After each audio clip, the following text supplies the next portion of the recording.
அன்றும் இன்றும் என்றும் தரம் என்றாலே சக்தி மசாலா. இது மக்களின் 49 ஆண்டு கால நம்பிக்கை. சிக்கனமாய் போட்டாலும் சிறப்பா இருக்கும். தமிழக சட்டமன்ற தேர்தல் நெருங்கிருச்சு. எலக்ஷன் டேட்டுமே அனௌன்ஸ் பண்ணிட்டாங்க. ஏப்ரல் 23 வந்து எலக்ஷன் நடக்க இருக்கு. ஸோ கட்சிகள் எல்லாமே தொகுதி பங்கீடு பேச்சுவார்த்தைகள வந்து ஆல்மோஸ்ட் ஸ்டார்ட் பண்ணிட்டாங்க. அதுல பிரதான கட்சியான திமுக பார்த்தீங்க அப்படின்னா, ஓரளவுக்கு தொகுதி பங்கீடு பேச்சுவார்த்தைய முடிச்சுட்டாங்க. தேசிய ஜனநாயக கூட்டணி பார்த்தீங்கன்னா, இப்ப தொகுதி பங்கீடு பேச்சுவார்த்தைய வந்து நடத்திட்டு இருக்காங்க. அதுக்காக தான் வந்து எடப்பாடி பழனிசாமி டெல்லி போய் அமித்ஷாவ வந்து மீட் பண்ணிட்டு வந்திருக்காரு. அதோட பார்த்தீங்கன்னா, டிடிவி தினகரனும் சரி, அன்புமணியும் சரி டெல்லியில போய் அமித்ஷாவ வந்து சந்திச்சு பேசியிருக்காங்க தொகுதி பங்கீடு ரிலேட்டடா. ஸோ இந்த தேசிய ஜனநாயக கூட்டணியில தொகுதி பங்கீடு பேச்சுவார்த்தை எந்த அளவுக்கு போயிட்டு இருக்குது, இந்த தொகுதி பங்கீடு வந்து எந்தெந்த கட்சிகளுக்கு எவ்வளவு எவ்வளவு வந்து ஒதுக்கப்படும், இந்த மாதிரி நிறைய விஷயங்களை தான் நம்ம வந்து டிஸ்கஸ் பண்ண போறோம். ஸோ ஃபர்ஸ்ட் நம்ம தொகுதி பங்கீடு பத்தி டிஸ்கஸ் பண்றதுக்கு முன்னாடி எடப்பாடியோட டெல்லி பயணம் வந்து நம்ம பேசணும் சார். ஏன் அப்படின்னா, இப்ப தேசிய ஜனநாயக கூட்டணியை பொறுத்த வரைக்கும் தமிழகத்துல எடப்பாடி பழனிசாமி தான் வந்து தலைமை அப்படிங்கிற மாதிரி கூப்பாடு போட்டு எல்லாரும் கத்துறாங்க. அவர்தான் தலைமை. ஆனா அப்படி தெரியலையே சார். ஏன்னா இப்போ வந்து தமிழகத்தை பொறுத்த வரைக்கும் பாத்தீங்கன்னா, இப்போ இங்க வந்து தொகுதி பங்கீடு பேச்சுவார்த்தையை வந்து நடத்தணும்ல, அது ஏன் அவர் வந்து டெல்லிக்கு போய் நடத்தணும்? சோ இப்போ வந்து கூட்டணிக்கு தலைமை அப்ப வந்து நம்ம அதிமுகன்னு எடுத்துக்கிறதா இல்ல பாஜகன்னு நம்ம எடுத்துக்கிறதா சார்? தேசிய ஜனநாயக கூட்டணியில தமிழ்நாட்டோட தலைமை வந்து அதிமுக தான். அதுல வந்து எந்த டவுட்டுமே இல்ல. அதிமுக பொதுச் செயலாளர் எடப்பாடி பழனிசாமி ஒரு விளக்கம் கொடுத்திருந்தாரு. அவர் வந்து ஹோம் மினிஸ்டர், அவருக்கு வந்து நிறைய வேலை இருக்கும். அப்படின்னும் போது அவர் அடிக்கடி வந்து வர முடியாதுன்றதுனால நாங்களே வந்திருக்கோம் அப்படிங்கிற மாதிரியான தகவல்கள் எல்லாம் வந்து பொதுவா வந்து சொன்னாங்க. அதையும் தாண்டி பாத்தீங்கன்னா, நீங்க பொதுவா எதிர்க்கட்சிகள் வந்து விமர்சனம் வைக்கிறாங்க, எல்லாத்துக்குமே டெல்லியிலே போய் முடிவு பண்றாங்க அப்படிங்கிற மாதிரியான அந்த விமர்சனம் வந்து ஓகே. இப்போ வந்து எல்லாருக்குமே அது வந்து இருக்கு.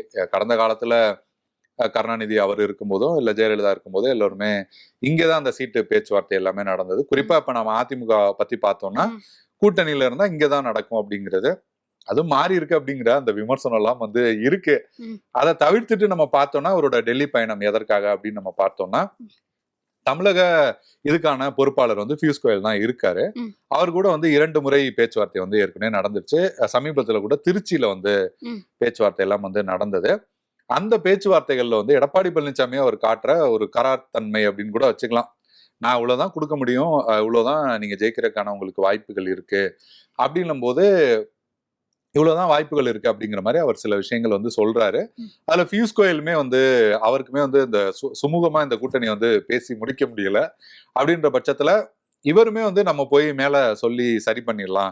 ஏன்னா இங்க இழுத்துட்டே போகுது. ஏன்னா உங்களுக்கு தேர்தல் வந்து டேட் அனௌன்ஸ் பண்ணிட்டாங்க. வேட்புமனு தாக்கல் அப்படிங்கிறதும் 30ஆம் தேதி தொடங்கணும் அப்படிங்கிற பட்சத்துல அதை வேகமா முடிக்கணும் அப்படிங்கிற ஒரு தேவை இருக்கு. அமித்ஷாக்குமே பாத்தீங்கன்னா, நீங்க மற்ற மாநில தேர்தல் ரொம்ப முன்னாடியே வருது. இந்த பாண்டிச்சேரி, கேரளா அப்படி எல்லா மாநிலத்துக்கான தேர்தல் வந்து முன்னாடியே வருது. வேட்பாளரையுமே பாஜக வந்து ஏறக்குறைய அறிவிச்சுட்டாங்க. ஸோ மற்ற வேலைகளும் இருக்கு. ஸோ இந்த காலகட்டத்துல இதை கொஞ்சம் வேகமா முடிச்சிடலாம் அப்படிங்கிற ஒரு தேவை, அப்படி அந்த அடிப்படையில வந்து எடப்பாடி பழனிசாமி போறாரு அப்படிங்கிறத அதிமுக தரப்புல வந்து பொதுவா வந்து சொல்றாங்க. பியூஷ் கோயலோட நடந்த பேச்சுவார்த்தை வந்து ஒரு தோல்வியில முடிஞ்சிருச்சுன்னே வச்சுக்கலாம். எப்படி வந்து நீங்க திமுக காங்கிரஸ் கூட்டணியில கிறிஸ்டியோட எங்க பேசினாரு, எதுவுமே வந்து நடக்கல. கடைசியில வந்து கனிமொழி வந்து டெல்லி போனாங்க, போய் வந்து இங்க ஒரு பேச்சுவார்த்தை நடந்தது. அதுக்கப்புறம் வந்தாங்க, திரும்ப கேசி வேணுகோபால் வந்தாரு. அப்படி இப்படிதான் ஒரு பேச்சுவார்த்தை சுமூகமா முடிஞ்சது. அந்த மாதிரியே இதை வச்சுக்கலாம். பியூஷ் கோயலோட நடந்த பேச்சுவார்த்தை அப்படிங்கிறது சுமூகமா முடியல அப்படின்ற பட்சத்துல இவரே வந்து போய் நம்ம பேசி முடிச்சுட்டு வந்துடலாம் அப்படின்ற மாதிரி போயிருக்காரு அப்படிங்கிறது தான் நமக்கு வர்ற தகவலா இருக்கு. பொதுவா நீங்க டெல்லிக்கே போய் முடிவு எடுக்கிறீங்க, டெல்லியே முடிவு பண்றாங்க அப்படின்ற விமர்சனங்களும் ஒரு பக்கம் இருக்கதான் செய்யுது. ஆமா சார். ஏன் அப்படின்னு சொல்றேன்னு பார்த்தா, இது வந்து அதிமுகவா இல்ல வந்து அமித்ஷா முகவா அப்படிங்கிற அளவுக்கான ஒரு டாக் எல்லாமே போயிட்டு இருக்குது இவரோட டெல்லி பயணம். ஏன்னா கிட்டத்தட்ட வந்து எலெக்ஷன்ஸ்க்கு அப்புறம் அந்த மீட்டிங் எல்லாம் முடிச்சு பாத்தீங்கன்னா ஒரு 4 தடவை இவர் வந்து டெல்லிக்கு போய் அங்க கூட்டணி பத்தியோ இல்ல கட்சிகள் ரிலேட்டடாவோ பேசுறதுதான் இந்த மாதிரியான விமர்சனங்களுக்குலாம் ஒரு காரணமா இருக்கு. சரி, இப்ப நம்ம பாயிண்ட்டுக்கு வருவோம் சார். இப்ப என்ன அப்படின்னா, இப்ப போய் மீட் பண்ணிட்டு வந்துட்டாரு எடப்பாடி.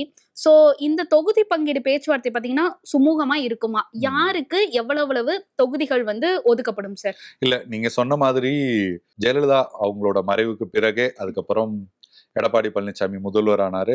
ஒற்றை தலைமை பிரச்சனைகள் எல்லாம் இருந்து 2 பேரையும் ஒண்ணு சேர்த்து வச்சு 2019 கூட்டணி அப்படின்னு அந்த காலகட்டத்தில இருந்தே பாத்தீங்கன்னாலே பிஜேபி தான் ஒரு அப்பர் ஹேண்ட் எடுக்கிறாங்க அப்படிங்கிறது நல்லாவே வந்து வெளிப்படையாவே தெரியுது. நமக்கு வந்து அது வந்து வெளிப்படையாவே இருக்கு. நீங்க திருச்சியில் நடந்த கூட்டத்துல கூட பாத்தீங்கன்னா, டெல்லிக்கு போறாரு, அது வந்து நம்ம சொல்ற மாதிரி ஒரு பேச்சுவார்த்தைக்காக போறாரு, சீக்கிரம் முடிக்கணுக்காக போறாரு, இவர் தேவைக்காக கூட போறாருன்னு கூட வச்சுக்கலாம். ஆனா திருச்சியில நடந்த கூட்டத்துல கூட கூட்டணி தலைவர்கள் பேச்சுவார்த்தையில கூட எடப்பாடி பழனிசாமி தான் தலைவர்னா அவர் தானே நடுவுல இருக்கணும். பாஜகவோட மேலிட பொறுப்பாளர்கள் நடுவுல உட்கார்ந்துருந்தாங்க. எடப்பாடி பழனிசாமி மற்ற தலைவர்களோட ஒரு ஆளா வந்து உட்கார்ந்துருந்தார். நம்ம இது வரைக்கும் எங்கே பார்த்திருக்கோம்? தலைவர் அப்படிங்கிறவர் தான் ஒரு பொதுவா நடுவுல இருக்கிற அந்த சூழல் தான் இருக்கும். மற்றவங்க அப்படிதான் நம்ம பார்த்திருக்கோம். இல்லைன்னா அவர் நடுவுல பாஜக மேலிட பொறுப்பாளர்கள் கூட இருந்திருந்தா கூட நம்ம ஓரளவுக்கு அதை வந்து புரிஞ்சுக்க முடியும். சோ அந்த விஷயம் அப்படிங்கிறது ரொம்ப கிளியரா இருக்கு. ஜெயலலிதாவோட மறைவுக்கு பிறகு அதிமுகல கொஞ்சம் அப்பர் ஹேண்ட் அப்படிங்கிறது வந்து பிஜேபி வந்து அது நிறைய எடுக்கிறாங்க அப்படிங்கிறது, கூட்டணியா இருந்தாலும் கட்சி பிரச்சனைக்கு முதற்கொண்டு, இதாவது நீங்க கூட்டணி கட்சி பிரச்சனைகள் வந்தப்ப கூட போயிருக்காங்க அப்படிங்கிற விமர்சனங்கள் எல்லாம் கூட வந்திருக்கு. சோ அது வந்து ஒரு பக்கம் இருக்கு. பொதுவா அரசியல் விமர்சகர்கள், பத்திரிகையாளர்களால அந்த குற்றச்சாட்டு அப்படிங்கிறது ரொம்பவே முன்வைக்கப்படுது, எதிர்க்கட்சிகளையும் தாண்டி. இப்போ வந்து ஏன் போறாரு அப்படின்னு பாத்தீங்கன்னா, நீங்க சொன்ன மாதிரி தொகுதி பங்கீடு அப்படிங்கிறதுல பயங்கரமான பிரச்சனை வந்து உண்மையிலே இருக்கு. ஆரம்பத்திலேயே வந்து சுமூகமா முடிச்சிட்டோம் அப்படின்ற மாதிரிலாம் சொல்லியிருந்தாங்க. ஆனா என்னன்னா, ஆரம்பத்துல வந்து ஒரு அப்ராக்சிமேட்டா தான் வந்து பேசியிருந்தாங்க. ஒரு 25ல இருந்து 30 இந்த மாதிரி ஒரு அப்ராக்சிமேட் நம்பர்ல தான் பேசியிருந்தாங்க. ஆனா எடப்பாடி பழனிசாமி வந்து சில விஷயத்துல ரொம்பவே ஸ்ட்ராங்கா இருக்காரு. உதாரணத்துக்கு நம்ம எடுத்துக்கிட்டோம்னா, பாஜகவுக்கு வந்து ஒரு 25 இடம் அப்படிங்கிறதுல தான் அவர் வந்து ரொம்பவே ஸ்ட்ராங்கா இருக்காரு. ஆனா பாஜக தரப்புல என்னன்னா, நாங்க வந்து இப்ப வந்து வளர்ந்துருக்கோம். நாங்க வந்து 4% 5% இருக்கும்போது 20ல நின்னோம். இப்ப நாங்க 11% வளர்ந்துருக்கோம். எங்களுக்கு அதிக இடங்கள் குடுக்கணும் அப்படிங்கிறது கேட்கறாங்க. 30 வரைக்கும் கூட கேட்டாங்க. அதை விட அதிகமாவே கேட்டாங்க. அதுக்கப்புறம் பாத்தீங்கன்னா, கடைசியா எந்த இடத்துக்கு வந்து நின்றுருக்காங்கன்னா, காங்கிரஸ் 28 இடத்துல போட்டிடுறாங்க. அவங்களோட ஒரு இடமாவது அதிகமா கொடுக்கணுன்ற இடத்துக்கு வந்து நிக்கிறாங்க. இவர் வந்து அந்த 25லயே தான் நிக்கிறாரு. 25 இடம் தான் ஒதுக்க முடியும் அப்படிங்கிற மாதிரிதான் நிக்கிறாரு. ஏறக்குறைய பாத்தீங்கன்னா ஒரு 26, 27 அப்படிங்கிற மாதிரி செட்டில் ஆயிரும் அப்படிங்கிறது தான் சொல்றாங்க. இந்த பாஜக தேசிய ஜனநாயக கூட்டணியில வந்து யாருக்கு எவ்வளவு இடம் அப்படிங்கிறதும், யார் யாருக்கு எந்த தொகுதி அப்படிங்கிறதும் சேர்ந்தே வந்துரும் அப்படிங்கிற மாதிரியான விஷயங்களும் சொல்றாங்க. அதனால இப்ப நீங்க அமமுகவை எடுத்துக்கிட்டீங்கன்னா கூட, அமமுக வந்து இரட்டை இலக்கங்கள்ல கேட்கிறாங்க. அப்பதான் அவங்க வந்து வெற்றி பெற்று அந்த கட்சிக்கான விஷயங்களை தக்க வைக்க முடியும் அப்படின்னு அவங்களுக்குமே சிங்கிள் டிஜிட் தான் அவர் சொல்றாரு. பிஎம்கே கூட அவருக்கு பிரச்சனை இருக்காது. எனக்கு தெரிஞ்ச வரைக்கும் பாமக இந்த கூட்டணியில நீங்க ஒரு விஷயம் ரொம்ப தெளிவா புரிஞ்சுக்கணும்னா, பாமக புரட்சி பாரதம் தான் அதிமுக கூட்டணி அப்படின்னு நீங்க எடுத்துக்கணும். மத்த எல்லாருமே தேசிய ஜனநாயக கூட்டணியில அப்படி இருந்தோம். பாமக கடந்த தேர்தலில் இருந்தாலுமே இங்க வந்துதான் கூட்டணி வந்து முடிவு பண்ணிட்டாங்க. சோ மற்ற எல்லாருமே தேசிய ஜனநாயக கூட்டணி. அதையும் தாண்டி இன்னொரு விஷயம் சொல்றாங்க. என்னன்னா, அந்த மிச்சமா இருக்கிற எல்லோரும் வந்து எந்த சின்னத்துல நிக்கிறது, தாமரையில நிக்கிறதா அப்படிங்கிறது. ஏன்னா ஜான் பாண்டியன், உதாரணமா நம்ம ஜான் பாண்டியன், ஏசி சண்முகம்லாம் கடந்த முறை வந்து தாமரையில தான் போட்டியிட்டாங்க. 2024ல தாமரையில தான் போட்டியிட்டாங்க. ஆனா நமக்கு கிடைச்ச தகவல் படி ஜான் பாண்டியன் அவங்க ஃபேமிலி, ஜான் பாண்டியன் பொதுவா வந்து ரெட்டலையில நிக்கிறதுக்கு ஆசைப்படுறாங்க அப்படிங்கிற தகவல். ஆமா, இந்த முறை ரெட்டலையில நிக்கிறதுக்கு ஆசைப்படுறாங்க. புதிய நீதி கட்சியுமே ரெட்டலையில தான் நிக்கிறதுக்கு ஆசைப்படுறாங்க. இப்ப நீங்க தமாக 3 தொகுதி அவங்களுக்கு கொடுத்தா தனிச்சின்னம், அதை விட தொகுதி அதிகமா போனா அவங்க ஏதாவது சின்னத்துலதான் நிக்கணும் அப்படிங்கிறது இருக்கு. சோ தமாக தனிச்சின்னம், ஐஜேக்கு எல்லாம் தனிச்சின்னம் நிப்பாங்க. ஆனா ஜான் பாண்டியன் இவங்க எல்லாம் வந்து, ஏசி சண்முகம் எல்லாம் வந்து, என்ஆர் தனபாலன் இவங்க எல்லாம் எந்த சின்னத்துல நிக்கிறது அப்படிங்கிற விஷயங்கள்லாம் இருக்கு. அதுல அவங்களோட விருப்பமாவே ரெட்டலை தான் இருக்கு. நீங்க எங்களுக்காக பேசுங்கன்னு எடப்பாடி கிட்ட வந்து கோரிக்கை வச்சிருக்காங்க. ஆனா நான் பேச முடியாது, நீங்க தான் வந்து பேசணும், நீங்களே நேரடியா பேசிருங்க, நான் அதை சொல்ல முடியாதுன்னு சொல்லியிருக்காங்க.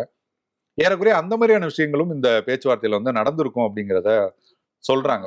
அந்த மாதிரியான பேச்சுவார்த்தைகள் கூட இந்த பேச்சுவார்த்தையில வந்து நடந்து முடிஞ்சிருக்கும். ஆனா பாஜக வந்து ரெட்டையில வந்து நிக்க வேணாம், தாமரையில நில்லுங்கன்னு சொல்லி இந்த சின்ன கட்சிகள் கிட்ட எல்லாம் வந்து பேசுறதாகவும், இல்ல எடப்பாடி கிட்ட கேட்கறதாகவும் இந்த மாதிரி ஒரு தகவல் இருக்கே. சரி, ஏன் அப்படின்னா பிஜேபி எங்களோட வளர்ச்சியை வந்து நாங்க தமிழ்நாட்டுல வந்து காமிக்கணும், எங்களோட வாக்கு சதவீதங்களை வந்து நாங்க காமிக்கணும். சோ வந்து இந்த சின்ன கட்சிகள் எல்லாமே தாமரை சின்னத்துல வந்து போட்டியிடணும் அப்படின்னு பிஜேபி ஒரு ஸ்டேட்மெண்ட்டை வைக்கிறதா ஒரு தகவல். பிஜேபி அப்படிப்பட்ட கோரிக்கையை தான் வந்து முன்வைக்கிறாங்க. ஆனா நீங்க பார்த்தீங்கன்னா, ஒரு உதாரணத்துக்கு நான் சொல்றேன்.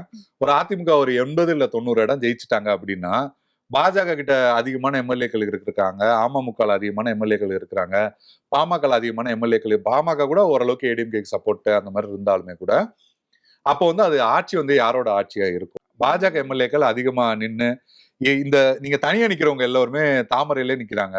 ஜான் பாண்டியன், ஏசி சண்முகம் இப்படி எல்லாருமே தாமரையிலே நிக்கிறாங்கன்னா, பாஜக எம்எல்ஏக்கள் கவுண்ட் வந்து அதிகமாயிடும். அது எப்படி வேணா நமக்கு சிக்கலா வரும்ன்றதுல எடப்பாடி பழனிசாமிக்குமே வந்து அது குறித்த ஒரு பயம் அப்படிங்கிறது நிச்சயமா வந்து இருக்கு. சோ அந்த மாதிரியான விஷயங்களும் இதுல பேசி முடிச்சிருப்பாங்க அப்படிங்கிறது தான் வந்து சொல்றாங்க. பாஜக வந்து நீங்க சொன்ன மாதிரி தாமரையில தான் நிக்க சொல்றாங்க. பாஜகவோட கோரிக்கை வந்து தாமரையா தான் இருக்கு. தாமரையே அதிக இடத்துல நிக்கணும். அந்த சின்ன கட்சிகள் வந்து ஒரு 11 இடங்கள் அந்த மாதிரி சொல்றாங்க. ஆனா அந்த அளவுக்கான இடங்கள் நம்ம வந்து வர மாதிரி, ஏன்னா ஐஜேகே வாசன்லாம் தனி சின்னத்துக்கு தான் கேட்டுட்டு இருக்காங்க. ஸோ அவங்க எல்லாம் சேர்த்து அந்த 11ன்றது வரும். அதுல யார் நிக்கிறது எந்த சின்னத்துல, ஏன்னா அப்படி இல்லைன்னா பார்த்தா கூட நமக்கு வந்து ஒரு 4-5 தொகுதிகளாவது தாமரையா ரெட்டலையாங்கிறது போயிட்டு இருக்கு. பட் இந்த இதுல ஏறக்குறைய அது பேசி முடிச்சிருப்பாங்க அப்படிங்கிற தகவல்கள் தான் நமக்கு வருது. Okay okay sir. இப்போ இந்த சின்ன கட்சிகள் எல்லாமே ஒரு குறிப்பிட்ட லெவல்ல வந்து எத்தனை இடங்களை வந்து கேட்கறதுக்கு வாய்ப்பு இருக்கு சார்? ஏன்னா இப்போ டிஎம்கே பொறுத்தவங்கன்னா அவங்க கம்யூனிஸ்ட் எல்லாமே வந்து 6ன்னு கேட்டாங்க, 10ன்னு கேட்டாங்க. ஆனா திமுக வந்து நிறைய கட்சிகள் இணைஞ்சிருக்கிறனால அவங்களுக்கு எவ்வளவு கொடுக்க முடியுமோ அந்த அளவுக்கு கொடுத்தாங்க. சோ இந்த தேசிய ஜனநாயக கூட்டணியில பாத்தீங்கன்னா இந்த மாதிரியான சின்ன கட்சிகள் எல்லாமே வந்து எவ்வளவு வந்து இடங்கள் கேட்கறதுக்கான வாய்ப்புகள் இருக்குது? அவங்க கூட்டணி தலைமை வந்து எவ்வளவு கொடுக்கறதுக்கான வாய்ப்புகள் இருக்கு? கேட்கறதுக்கு வந்து அவங்க நிறையவே கேட்பாங்க. தமாக வந்து போன முறையே 6 இடம் நின்னாங்க, 6மே தோத்துட்டாங்க. ரெட்டலையில தான் நின்னாங்க, 6மே தோத்துட்டாங்க. இந்த முறையே அவங்க அந்த இடம் இல்ல அதுக்கான அதிகமான இடங்கள் தான் கேட்கறாங்க. ஆனா வந்து எடப்பாடி பழனிசாமி வந்து 3 இடம் தான் கொடுக்க முடியும் அப்படிங்கறத தான் சொல்றாரு. நீங்க 4 இடம் அப்படின்னு போனா கூட நீங்க ரெட்டலையில நிக்கணும் அப்படிங்கிற மாதிரியான ஒரு சூழல் தான் இருக்கு. புரட்சி பாரதமுமே வந்து அதிகமான இடங்கள் தான் வந்து கேட்கிறாங்க. ஆனா அவங்க நாடாளுமன்றத்திலே கேட்டாங்க. அந்த நேரத்துல அவர் கொஞ்சம் கோவமெல்லாம் இருந்தாரு. அந்த அடிப்படையில புரட்சி பாரதத்துக்கு வந்து ஒரு 2 இடம் கொடுக்கறதுக்கு வாய்ப்பு இருக்கு அப்படிங்கிறாங்க. பட் ஒரு இடம் உறுதி, 2 இடம் அது வந்து அது வந்து அடுத்த கட்ட இதுல இருக்கும். ஐஜேகே எடுத்துக்கிட்டீங்கன்னா கூட அவருமே 6 இடம் அந்த மாதிரிலாம் கோரிக்கைகள்லாம் வந்து முன்வைக்கிறாரு. ஆனா ஐஜேகேக்குமே 2 இடம் வந்து கொடுப்பாங்க அப்படிங்கிறது தான் வந்து சொல்றாங்க. அதுக்கப்புறம் பாத்தீங்கன்னா நீங்க பெருந்தலைவர் மக்கள் கட்சி என்ஆர் தனபாலனுக்கு ஒரு சீட்டு கொடுப்பாங்க, ஜான் பாண்டியனுக்கு ஒரு சீட்டு தான் கொடுப்பாங்க. அவருமே 2 இடம் அந்த மாதிரி கேட்பாருன்னு நினைக்கிறேன். ஒரு சீட்டு தான் கொடுப்பாங்க. ஸோ அந்த சின்ன கட்சிகளுக்கு இந்த மாதிரியான இடங்கள் தான் வந்து இருக்கும். அவங்க நிறைய கேட்டாலுமே 2, 3, 1 இந்த மாதிரி தான் அதிகபட்சம் இதுக்குள்ளதான் வந்து முடியும். அமமுகவோட தலைவர் டிடிவி தினகரனுக்கு பாத்தீங்க அப்படின்னா தென் மாவட்டங்கள்ல அவங்களோட வாக்கு வங்கிகள் வந்து அதிகமா இருக்குது. அதே மாதிரி பாமகவுக்கு பாத்தீங்க அப்படின்னா வடக்கு மாவட்டங்கள்ல அவங்களோட வாக்கு வங்கிகள் அதிகமா இருக்கு. சோ இந்த இடங்கள்ல வந்து ஆட்களை நிக்க வைக்கிறதுல எடப்பாடிக்கும் இவங்களுக்கும் ஏதாவது ஒரு மோதல் வருமா சார்? இல்ல எடப்பாடி அவங்களுக்கு தேவையான ஆட்களையோ வந்து இல்ல அந்த கவுண்டையோ வந்து கரெக்டா கொடுத்துருவாரு? இருக்கிறதுல பெரிய பிரச்சனையாவும் அந்த பிரச்சனை தான் இருக்கு. ஆக்சுவலா என்னன்னா கடந்த முறை அதிமுக நல்ல வெற்றி பெற்ற இல்ல அதிமுக இயல்பிலே வலிமையா இருக்கிற மாவட்டங்கள் இருக்குல்ல, கோயம்புத்தூர், திருப்பூர், ஈரோடு, சேலம், இந்த மாதிரி அதிமுக வலிமையா இருக்கிற மாவட்டங்கள்ல பாஜக 2 தொகுதிகள் கேட்கிறாங்கன்னு சொல்றாங்க. உதாரணமா நீங்க கோயம்புத்தூரே எடுத்துக்கிட்டீங்கன்னா நீங்க நம்மளே பார்த்த மாதிரி கோயம்புத்தூர் வடக்கு தெற்கு இப்படி எல்லாம் சொல்லிட்டு இருக்காங்க. அதே போல பாத்தீங்கன்னா பொள்ளாச்சி தொகுதியை கூட கேட்கிறாங்க. அது போன்ற தகவல்களும் வருது. அதே மாதிரி நீங்க அவினாசி பாத்தீங்கன்னா அவினாசி எல்லாம் வந்து கேட்கிறாங்க அப்படின்னு சொல்றாங்க. எல்முருகனுக்காக கேட்கிறாங்கன்னு சொல்றாங்க. அதே போல பல்லடம் தொகுதி கூட கேட்பாங்க. ஈரோட்ல எடுத்துக்கிட்டீங்கன்னா ஏற்கனவே மொடக்குறிச்சி அப்படிங்கறதெல்லாம் சிட்டிங்ல இருக்காங்க. அது போக ஒரு தொகுதி கூட கூடுதலா கேட்கிறாங்கன்னு சொல்றாங்க. விருதுநகர் மாவட்டத்திலயுமே 2 தொகுதி கிட்ட கேட்கிறாங்க. அப்படின்ற போது அதிமுக நல்லா ஸ்ட்ராங்கா இருக்கிற இடங்கள்ல 2 தொகுதி கேட்கறது அப்படிங்கிறது ஒரு பெரிய பிரச்சனையா இருக்கு அப்படிங்கறத சொல்றாங்க. அதையும் தாண்டி நம்ம பார்த்தோம்னா சென்னைக்குள்ள எடுத்துக்கிட்டீங்கன்னா மாவட்ட செயலாளர்களோட தொகுதியை வந்து பாஜக கேட்கிறாங்க. குறிப்பா நீங்க பாத்தீங்கன்னா டிநகர் சக்தியா இருக்காரு, அவர் வந்து மாவட்ட செயலாளர், டிநகர் தொகுதியை வந்து கேட்கிறாங்க. வேளச்சேரி, மயிலாப்பூர் 2 தொகுதிக்கு மாவட்ட செயலாளர் வேளச்சேரி அசோக் அவர் இருக்காரு. அதுலயுமே அந்த 2 தொகுதியுமே அவங்க வந்து கேட்கிறாங்க அப்படின்னு சென்னைக்குள்ள மாவட்ட செயலாளர் தொகுதியுமே கேட்கிறாங்க. நீங்க குறிப்பா பாத்தீங்கன்னா அதிமுக வலிமையா இருக்கிற இடத்துல 2 தொகுதி இல்ல 1க்கு மேற்பட்ட தொகுதிகள் வந்து கேட்கறது, சென்னையில வந்து அதிமுக மாவட்ட செயலாளர் தொகுதிகள் கேட்கறது அப்படிங்கிறதுமே ஒரு பிரச்சனையா மாறி இருக்கு அப்படிங்கிறது தான் வந்து சொல்றாங்க. அதையும் தாண்டி நீங்க பாத்தீங்கன்னா ஆபிவசாவே சவுத்துல வந்து அதிமுக எங்க வலிமையா இருக்காங்களோ அங்கேதான் அமமுகவுமே இருப்பாங்க. சோ அப்படி வந்து அமமுக அப்படி சில தொகுதிகள் வந்து கேட்கறதுமே வந்து பிரச்சனையா இருக்கு அப்படிங்கறதான் சொல்றாங்க. அதே போல ஏற்கனவே நம்ம பார்த்த மாதிரி காரைக்குடி போன்ற தொகுதிகள்லாம் பாஜகவுக்கும் அமமுகவுக்கும் இருக்கு. வட தமிழ்நாட்டுல எடுத்துக்கிட்டீங்கன்னா சோளிங்கர் தொகுதி வந்து அமமுகவுக்கா பாமகவுக்கா அப்படிங்கிற பிரச்சனை இருக்கு. முசிறி தொகுதி கூட வந்து சொல்றாங்க. முசிறியில வந்து முன்னாள் அமைச்சர் சிவபதியை போய் வேலையை வந்து பார்க்க சொல்லிவிட்டாரு எடப்பாடி பழனிசாமி. ஆனா வந்து தொட்டியம் ராஜசேகருக்காக அமமுக வந்து நீங்க சொன்னீங்கல்ல சவுத்துல தான் ஸ்ட்ராங்கா இருக்காங்க அப்படின்றத தாண்டி நார்த்லயுமே சில இடங்கள் வந்து பிரச்சனையா தான் இருக்கு. ஒன்னும் பாமக கூட இருக்கு, இன்னொன்னு இந்த பக்கம் அப்படி இருக்கு. முசிறியில வந்து தொட்டியம் ராஜசேகருக்காக வந்து டிடிவி தினகரன் முசிறியை கேட்கிறாரு. ஆனா அங்கேயுமே வந்து அதிமுக வந்து கேட்கிறாங்க அப்படிங்கிற இந்த மாதிரியான பிரச்சனையுமே பெரிய பிரச்சனையா இருக்கு. பாஜக இதுல என்ன நம்ம இதுக்கு முன்னாடி பார்த்த மாதிரி தான் நீங்க இந்த மாதிரி அதிமுக வலிமையா இருக்கிற இடத்துல எல்லாத்தையும் இந்த மாதிரி தொகுதிகள் கொடுத்துட்டா அப்புறம் அதிமுக என்ன பண்ணுவாங்க அப்படிங்கிற ஒரு கேள்வியுமே இருக்கு. பாஜக இப்ப நீங்க வந்து கோவையில இந்த மாதிரியான இடங்கள்ல ஏற்கனவே கோவை தெற்கு வானதி போட்டிட்டாங்க அப்படின்றத தாண்டி வெற்றி வாய்ப்புள்ள இடத்துல எல்லாம் தொகுதிகளை வந்து கொடுத்துட்டா. இப்ப அவினாசி கேட்கறாங்கன்னு சொல்றாங்க. அவினாசி அதிமுக நல்லா ஜெயிக்கிற ஒரு தொகுதி. தனபால் வந்து ஜெயிச்ச எம்எல்ஏ இருக்காரு. அப்படிப்பட்ட தொகுதிகளே வந்து கொடுத்துட்டா இப்ப அதிமுக எங்க நிப்பாங்க? சவாலா இருக்கிற இடத்துல நிக்க முடியுமா அப்படிங்கிற கேள்வியும் வருது. சோ நமக்கு வந்து தகவல் படி இந்த தொகுதிகளை பிரிச்சுக்கிற எந்த தொகுதியை யாரு பிரிச்சுக்கிறதுமே பெரிய பிரச்சனை இருக்கு அப்படிங்கறத சொல்றாங்க. ஏறக்குறைய வந்து எடப்பாடியோட இந்த பயணத்துல வந்து அதனாலதான் வந்து முன்னாடியே சந்திச்சு பேசுறதுக்கு வந்து அவர் வந்து ரொம்பவே தயாரா இருந்து பேசிடணும் அப்படின்ற மாதிரி போய் பார்த்து பேசியிருக்காரு. டிடிவி தினகரனுமே வந்து போய் பார்த்திருக்காரு. அப்படின்ற பட்சத்துல இந்த மாதிரியான பிரச்சனைகள் தான். ஏன்னா அவருமே இரட்டை இலக்கங்கள் கேட்பாரு. அது போக வந்து முக்கியமான தொகுதிகள். ஏன்னா அவருக்குமே ஒரு எண்ணம் இருக்குல்ல, நான் கூட்டணிக்குள்ள வந்திருக்கேன்னா எனக்கு ஜெயிக்கிற மாதிரியான ஒரு சில இடங்கள் வந்து இருக்கு. இப்ப தேனி மாவட்டத்திலுமே அந்த மாதிரியான பிரச்சனைகள் வந்து இருக்குன்றாங்க. டிடிவி தினகரன், ஆண்டிப்பட்டி உள்ளிட்ட தொகுதிகள் கேட்கறது, அது வந்து அதிமுகவுமே ஸ்ட்ராங்கா இருக்கிற இடங்கள் கேட்கறது அப்படின்றது, இது நிறைய மாவட்டங்கள்ல இது போன்ற பிரச்சனைகள் இருக்குன்றாங்க. பட் நேத்து நடந்த பேச்சுவார்த்தைகள்ல ஓரளவுக்கு எல்லாமே வந்து சுமூகமா முடிஞ்சிரும். ஏன்னா எடப்பாடி பழனிசாமி யாரு எங்க ஜெயிப்பா அப்படிங்கிற கணக்குகளை எல்லாம் சொல்லி இந்த விஷயங்கள் எல்லாம் பேசியிருக்காரு. அந்த அடிப்படையில வந்து இந்த விஷயங்களுமே பேசப்பட்டிருக்கு அப்படின்றதுதான் வந்து சொல்றாங்க. Okay sir. ஆனா இப்போ பாத்தீங்க அப்படின்னா இங்க எடப்பாடி கிட்ட தொகுதி பங்கீடு பேச்சுவார்த்தைகள் எல்லாமே பேசாம டைரக்டா வந்து டெல்லிக்கு போய் இப்போ டிடிவி பேசியிருக்காங்கல்ல. சோ இப்போ எடப்பாடினால கொடுக்க முடியாத ஒரு தொகுதிகளை அமித்ஷாவால கொடுக்க முடியும்னு நினைக்கிறீங்களா சார்? அப்படி இல்ல, அமித்ஷாவால கொடுக்க முடியும் அப்படின்றத தாண்டி இப்ப நம்ம இங்க ஒரு பேச்சுவார்த்தை நடத்துறோம், அதுல வந்து சுமூகமா முடிவு எடுக்க முடியல. இப்ப இவங்களுக்கான ஒரு ரெப்ரசன்டேஷனா பாஜகவுக்கான ஒரு இதை எல்லாமே பியூஷ் கோயல் வந்து பேசியிருப்பாரு. ஆனா அதுல வந்து எடப்பாடி பழனிசாமி வந்து கன்வின்ஸ் ஆகல அப்படிங்கிறது தான் இருக்கு. அவருமே மேலையுமே போயிட்டு அவரு தன்னோட விஷயத்தை எல்லாத்தையும் சொல்லுவாரு, டீட்டெயிலா வந்து சொல்லுவாரு. இதுதான் சிச்சுவேஷன், இங்க நாங்க நின்னாதான் ஜெயிக்க முடியும் அப்படிங்கிற மாதிரி அவர் எக்ஸ்பிளைன் பண்ணும்போது அந்த சைடு கேட்டுக்கிறதுக்கு வாய்ப்பு இருக்கு அப்படிங்கிற அடிப்படையில தான் வந்து போறாங்க. அடுத்து அவர் வந்து இவங்களை வந்து கன்வின்ஸ் பண்ணுவாரோ இல்ல அவங்க கிட்ட வந்து அந்த விஷயத்த சொல்லுவாரோ அப்படிங்கிற அடிப்படையில தான் அந்த பேச்சுவார்த்தை அப்படிங்கிறதுமே வந்து நடக்கும். எல்லோருக்குமே அவங்க எதிர்பார்க்கிறது அப்படியே நடந்துராது. ஒரு 50-50 அந்த மாதிரியான விஷயங்கள்ல தான் வந்து போகும். இப்ப டிடிவி வந்து அவர் ஃபேவரா இருக்கிற ஒரு 4 தொகுதி கேட்டா 2 தொகுதி கொடுப்பாங்க. அதிமுக வந்து இப்ப பாஜகக்கு எல்லா மாவட்டத்திலயும் அப்படி கொடுக்க மாட்டாங்க. ஏதோ ஒரு மாவட்டத்துல 2 தொகுதி கூட இந்த முறை கொடுக்கறதுக்கு கண்டிப்பா வாய்ப்பு இருக்கு. கடந்த முறை மாதிரி இந்த டைம் வந்து இருக்காது கண்டிப்பா. அந்த ஏன்னா கூடுதலா இடங்கள் கொடுக்க போறாங்க. இப்ப நீங்க எடப்பாடி பழனிசாமி எடுத்துக்கிட்டா கூட 20ல இருந்து 25 போகுதுன்னா அந்த 5 தொகுதி எங்கே வரும்ன்ற ஒரு கேள்வி வருதுல்ல. அந்த 5 தொகுதி எங்க நிப்பாங்க அப்படிங்கிற கேள்வி வருது. அப்படின்ற போது ஏதாவது அதிமுக வலிமையா இருக்கிற பாஜகவுமே இருக்கிற ஏதாவது ஒரு மாவட்டத்திலயுமே கூட உங்க தொகுதிகளை கொடுக்கிற மாதிரியான ஒரு சூழல் தான் வந்து கண்டிப்பா வரும் அப்படிங்கறது தான் பார்க்க முடியும். ஓகே. அதிமுக பெரும்பான்மையா எத்தனை தொகுதிகள்ல நிக்கிறதுக்கு வாய்ப்பு இருக்குங்க சார்? அதிமுக கடந்த முறை நம்ம பார்த்தோம்னா அந்த ரெட்டலை எல்லாம் சேர்த்து 189 தொகுதிகள் வந்து நின்னாங்க. இந்த முறையுமே 170 தொகுதிகள் வந்து நிக்கணும் அப்படிங்கறதுதான் எடப்பாடி பழனிசாமி அவரோட முடிவா இருக்கு. அது போக இருக்கிற அந்த 64ல தான் மத்தவங்களுக்கு வந்து கொடுக்குற அதுக்குள்ள முடிக்கணும்ன்றதுதான் அவரோட கணக்கா இருக்கு. 170 தாண்டி தான் நிக்கணும்ன்றதுதான் அவர் நினைக்கிறாரு. பட் பெரும்பாலும் இந்த 170 தொகுதியில நின்றுவாங்க அப்படிங்கிற மாதிரி தான் பார்க்க முடியுது. அது போக பூவி ஜெகன்மூர்த்தியுமே ரெட்டலையில தான் நிப்பாரு. இப்ப இவங்க எல்லாம் ரெட்டல் நிக்கிற கோரிக்கை வச்சிருக்காங்கன்னு நம்ம வந்து கேள்விப்படுறோம். அந்த அடிப்படையில அந்த விஷயங்கள்லாம் பேசி ஒரு 170ல இருந்து 175 தொகுதி அதிமுக ரெட்டலையில நிக்கிறதுக்கான வாய்ப்புகள் தான் அதிகமா இருக்கு. ஓகே. இப்போ திமுக கூட்டணியில பாத்தீங்கன்னா ஆல்மோஸ்ட் கூட்டணிகள் எல்லாமே வந்து செட் ஆயிருச்சு. அவங்க தொகுதி பங்கீடுமே வந்து ஆல்மோஸ்ட் முடிக்க போறாங்க. இப்ப தேசிய ஜனநாயக கூட்டணியில வந்து இன்னும் வேற சில கட்சிகள் இணையறதுக்கு வாய்ப்பு இருக்கா சார்? இல்ல, வேற கட்சிகள் இணையறதுக்கு இப்ப புதிய தமிழகம் வந்து பேசிட்டு இருக்காங்க அப்படிங்கிற மாதிரியான தகவல் தொடர்ச்சியா வந்துட்டே இருக்கு. அப்படி வந்தாலுமே இன்னமுமே சீட்டு யாரு என்ன இந்த மாதிரியான விஷயங்கள் இருக்கு. ஆனா வந்தா உங்களை ரெட்டலையில நிக்கிறதுக்கான வாய்ப்புகள் அப்படிங்கிறது தான் அதிகமா இருக்கு. பெரும்பாலும் இனிமே எந்த கட்சியும் வர்றதுக்கான வாய்ப்புகள்லாம் வந்து இல்லை. யாரும் இங்க வருவாங்களா அப்படிங்கிற மாதிரி தெரியல. அதே போல திமுக கூட்டணியுமே நீங்க சுமூகமா முடிஞ்சிருச்சுன்னு சொல்றீங்க. திமுகலையுமே இன்னும் விசிக சிபிஎம்லாம் இன்னும் முடியல.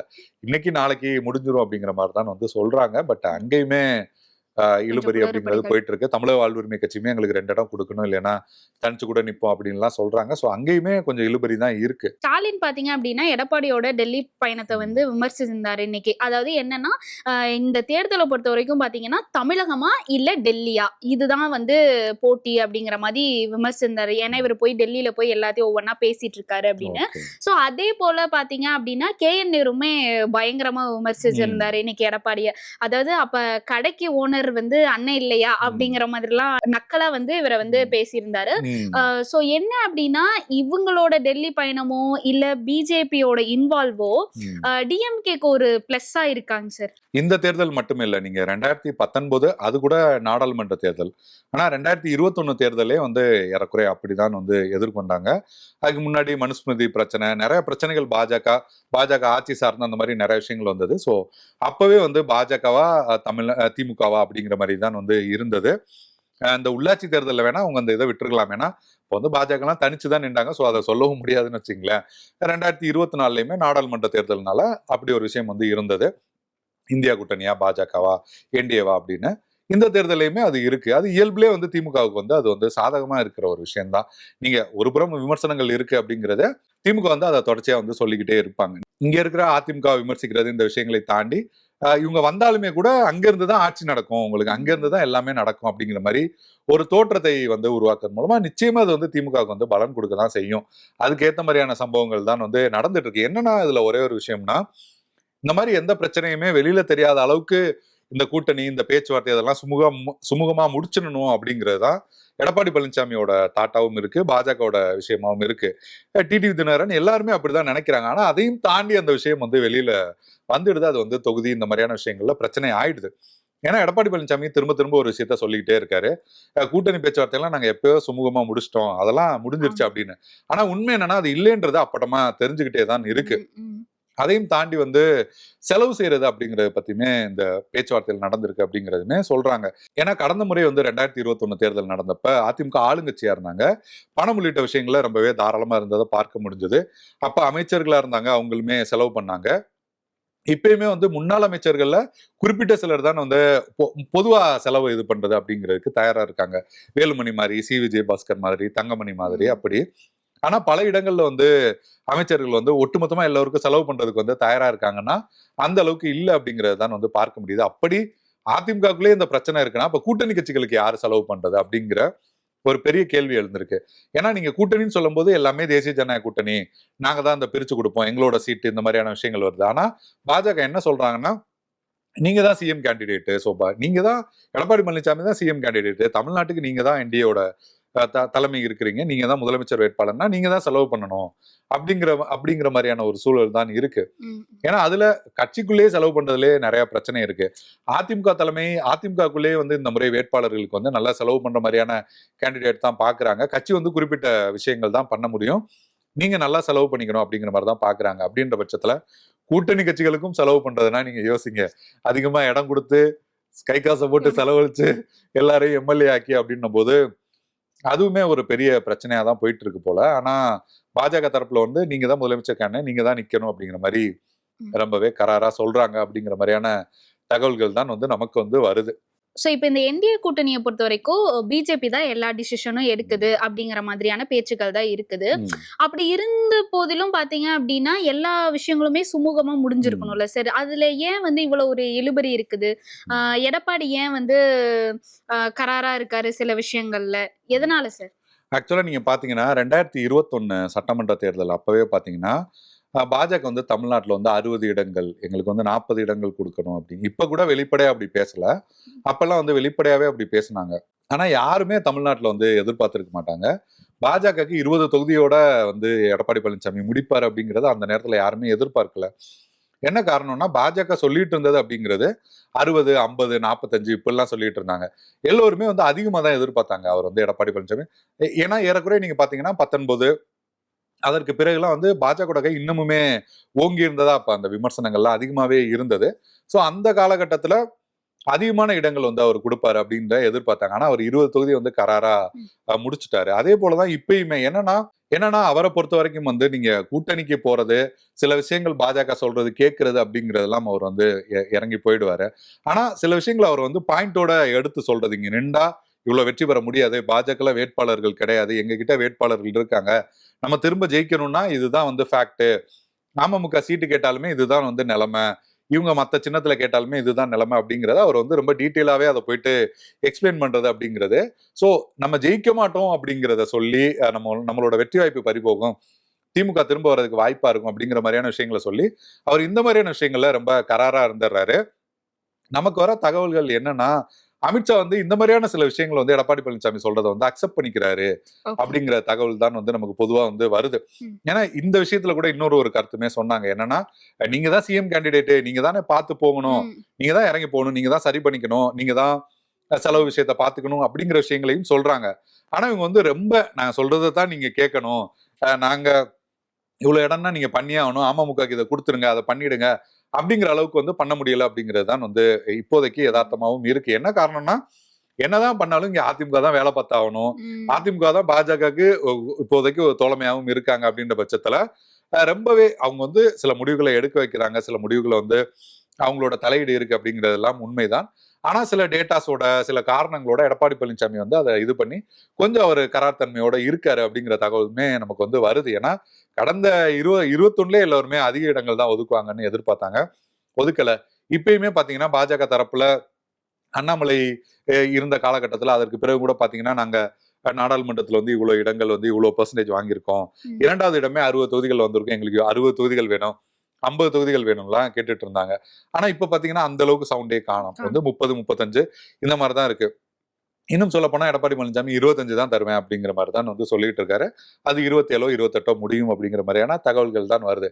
சோ இந்த மாதிரியான விஷயங்கள்ல அவர் கொஞ்சம் கராரா தான் இருக்காரு. நம்ம வந்து வெற்றி வாய்ப்பு பறி போயிடுன்ற மாதிரி அந்த விஷயத்தை எடுத்து சொல்லி அவர் இது பண்றாரு. டெல்லி தலைமையும் அதை கொஞ்சம் வந்து ஓகே அப்படிங்கிற மாதிரி பாக்குறாங்க அப்படிங்கிற தகவல்கள் தான் நமக்கு வந்து வருது. சோ அதுதான் இந்த இழுபறி எல்லா பக்கமுமே இப்படி போயிட்டு இருக்கு. இல்ல அவங்கதான் முழுமையா எல்லா முடிவுகளையும் எடுக்கிறாங்க அப்படின்ற மாதிரியும், அதையும் தாண்டி கூட்டணிக்கு கொண்டு வரது, கூட்டணி போறது, இந்த மாதிரியான விஷயங்கள்ல பாஜகவோட முடிவுகள் இருக்கானா, இடங்கள் இந்த மாதிரியான விஷயத்துல அதிமுகவோட சஜஷன், அதிமுகவோட அந்த விஷயங்களையும் கேட்கிறாங்க அப்படிங்கிறது தான் பொதுவா வந்து பார்க்க முடியுது. அப்படியான விஷயங்கள் தான் நடக்குது.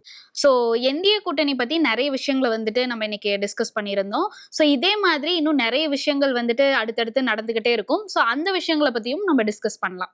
உங்களின் விதவிதமான சமையலுக்கு விதவிதமான சுவை தரும் ஒரே மசாலா, இதுதான் அன்பின் சுவையான அடையாளமான சக்தி மசாலா. உங்கள் இல்லங்களில் உள்ளங்களில் தலைமுறையை தொடர்ந்து வரும் தரம் மற்றும் நம்பிக்கை.